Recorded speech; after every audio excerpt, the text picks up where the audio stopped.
Y en medio de la crisis del huevo, nuestros diputados aprueban en el Congreso la ley del desperdicio en medio de una monumental bronca. F.com. Bronca en el Congreso por el rechazo de la mesa a votar enmiendas aprobadas en el Senado. El País. Aprobada la ley contra el desperdicio alimentario. F.com. El Congreso aprueba definitivamente la ley contra el desperdicio alimentario. Pero de una forma extraña, el gran perjudicado con esta ley resulta ser el lobo. Eldiario.es. El PP aprovecha la ley antidesperdicio de comida para desproteger al lobo porque sus ataques generan residuos de cadáveres. ¿Por qué ha tardado tanto en aprobarse esta ley? ¿Funcionará? ¿Servirá para evitar que se pierdan tantos alimentos? ¿Cómo es posible que el lobo acabe pagando la fiesta? Se lo preguntamos a nuestros invitados. Se lo preguntamos primero a José Ángel. Primero, lo de la bronca. Yo no había visto, no tengo constancia, seguro que igual se ha producido, pero me parece muy reseñable que cuando una ley viene enmendada por el Senado, no se debatan y se voten esas enmiendas. No me parece menor. Me parece que efectivamente la ley puede enmascarar esa situación, pero no me gusta. Es decir, hay que respetar los usos y la legalidad. Y ese tema es muy importante. El Senado está para algo. Y si no está o no sirve, por favor, que hagamos el debate porque dinero nos cuesta. Pero una ley que viene enmendada, hay que debatirla y votar esas enmiendas. Enmiendas que eran de Esquerra, de Junts y creo recordar también del Partido Popular. No me parece correcto. En segundo lugar, el tema de la ley y del lobo. Es una técnica legislativa entremezclar cosas que nada tienen que ver. Eso normalmente se hace a final de año, que se meten cuestiones que nada tienen que ver, pues porque pues a final de año hay que tomar decisiones y se hacen leyes en las que hay un montón de temas inconexos y todo va ahí. En una ley que se hable del desperdicio animal, que se meta lo del lobo, pues es otra muesca más en el camino. Si hay que tomar decisiones con el lobo, que se metan en un real decreto, en una ley al uso, que no se entremezcle. Y en tercer lugar, con respecto a la ley, a mí me sorprende. Yo no he entendido lo de esta ley. He leído sus artículos, pero el 7 de abril del año 2022 también hubo una ley parecida. La ley de residuos que tocaba el tema de los desperdicios alimenticios. No sé muy bien por qué 2 años y pico más tarde tenemos que tener una ley. A mí nadie ha explicado, es verdad que en la exposición de motivos hace alusión a la ley, pero la ley básicamente no da ningún tipo de solución. Utiliza una exposición de motivos donde habla que efectivamente tenemos un problema, y creo que lo tenemos fundamentalmente al final de la cadena, porque los productores y los distribuidores son muy cuidadosos, se juegan el dinero. Un productor agrícola, un distribuidor trata de minimizar sus pérdidas. Es verdad que hay pérdidas de mercado. Muchas veces pues el distribuidor, mejor dicho, el vendedor minorista o mayorista hace una previsión de lo que va a vender, o incluso el usuario, el consumidor, compramos comida que creemos que vamos a consumir y no la utilizamos bien. Y ahí está donde ha dicho la Unión Europea que se produce el mayor desperdicio, porque en el resto de la cadena, normalmente, que tiene una pérdida económica importante, se es muy cuidadoso. Y me parece que la ley no añade nada. No añade nada a la 7/22. No sé muy bien si es que el ministro Bustinduy, ministro de Derechos Sociales, Consumo y Agenda 2030, pues tenía que tener su ley, pero yo reconozco que para mí, a nivel parlamentario y a nivel legislativo, no sé muy bien la sesión de ayer. Me parece que podíamos olvidarla, o mejor dicho, estudiarla como un caso perdido de técnica legislativa. Enrique. Bueno, yo lo que creo es que, por lo que veo, por lo que veo cuando ando por la calle, cuando estoy en los bares, etcétera, había normativa anteriormente, pero es evidente que no se respetaba y que efectivamente las pérdidas eran evidentes. Y eso es lo que la ley pretende, acabar con ellas. Veremos si tiene o no tiene éxito, como tantas leyes que han sido aprobadas en los parlamentos a lo largo de la historia. Algunas han terminado por ser enormemente eficaces y otras ha habido que reformarlas e intentar mejorarlas. A mí me parece muy bien. Yo hablo ahora exclusivamente como un ciudadano que ve de qué manera se tiran alimentos, restos en los restaurantes, en los bares, a las basuras, ¿no? Y es que se pueden ver perfectamente. Y como digo, en los supermercados fundamentalmente también es ahí donde se acumulan mercancías no vendidas.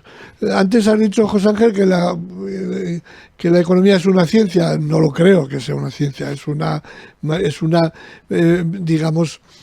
magnífica instrumento de conocimiento y que requiere desde luego la mejor aplicación posible, pero una ciencia no lo es, porque aún no he conocido yo ningún tipo de teoría económica que haya durado el suficientemente tiempo con el éxito evidente como para poder decir, señores, cuando hacemos esto pasa esto otro.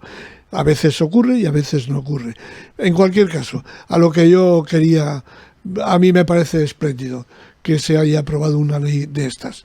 No tengo los conocimientos como para decir si va a ser eficaz o no va a ser eficaz, pero a mí el objetivo de la misma me parece absolutamente necesario, ¿no?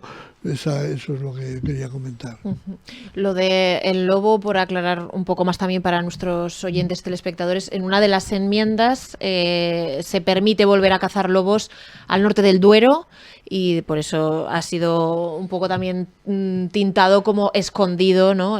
Pero eso, no, es que desconozco, perdonad, pero ¿quién incorpora el asunto del lobo? ¿Lo incorpora el PP, que me ha parecido que esa enmienda, o venía la ley? Yo creo que eso es una incorporación del Partido Popular, pero no estoy seguro, me parece que es así. Lo incorpore quien lo incorpore, a mí insisto, que me parece que si lo incorpora el Partido Popular o quien sea, me parece erróneo. Es decir, insisto, no me parece bien que en una ley que habla sobre residuos o desperdicios alimenticios se meten otras cosas, como se puede meter pues temas energéticos o la guerra de Ucrania o lo que sea. No tiene ningún sentido. Yo discrepo con Enrique, ¿no? Es que la ley no funcionaba, hagamos otra. No, si la ley no funcionaba, pues evidentemente deróguese la anterior o reformes el anterior o ponga los reglamentos adecuados. Aquel que decía que por supuesto, usted haga las leyes que yo haré los reglamentos. Nada, es otra ley adicional que no suma absolutamente nada. Eso lo veremos, ¿no? Sí, bueno, veremos todo, ¿no? Por suerte, claro, ojalá lo veamos, ¿no? Claro. Pero sí que es verdad que el hacer otra ley, pues nada, y luego otra, si no funciona, la técnica de Enrique nos ha quedado claro que es hacer otra más y otra y otra. No, yo no he dicho eso. No, me ha parecido entenderlo. No. A lo que voy. He dicho que no ha funcionado la ley anterior y que por lo tanto es comprensible. Y es comprensible mejorar la legislación. Con otra ley, pero las leyes se reforman y no se hacen otras que se me entremezcla todo. Yo me parece que cargar el tema con los residuos alimenticios en la hostelería y en los supermercados no es poner el centro en la realidad. La mayoría de los desperdicios se producen en los hogares. Si tenemos una ley de desperdicio alimenticio es porque vivimos en la abundancia. Vivimos en una sociedad de consumo, una sociedad cresa, una sociedad pues muy rica. Antes no había desperdicios alimenticios, se utilizaba.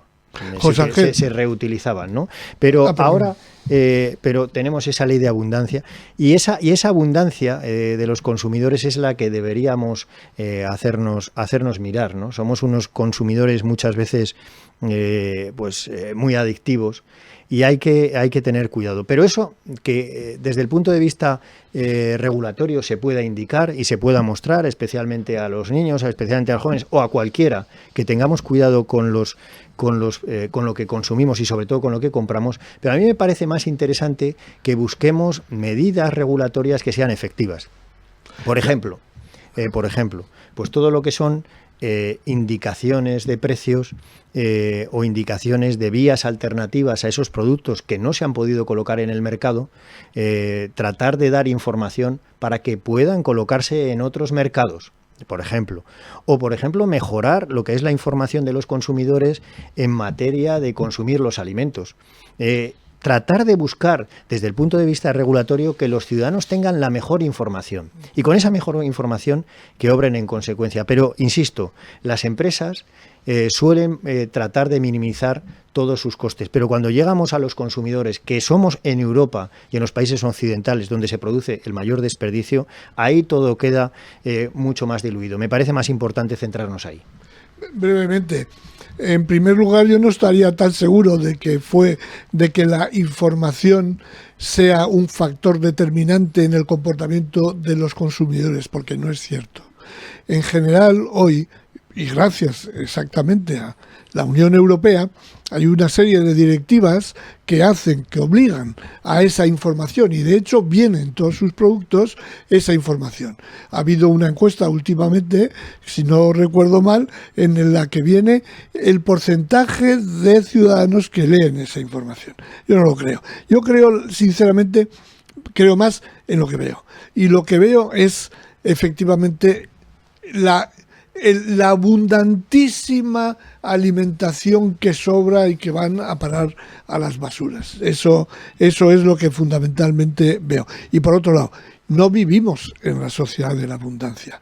Hay sectores de la sociedad que viven en la sociedad de la abundancia, pero hay otros sectores bastante importantes que no viven en esa sociedad de la abundancia. De modo que es importante el ahorro, es importante dirigir los recursos que tenemos en la mejor dirección.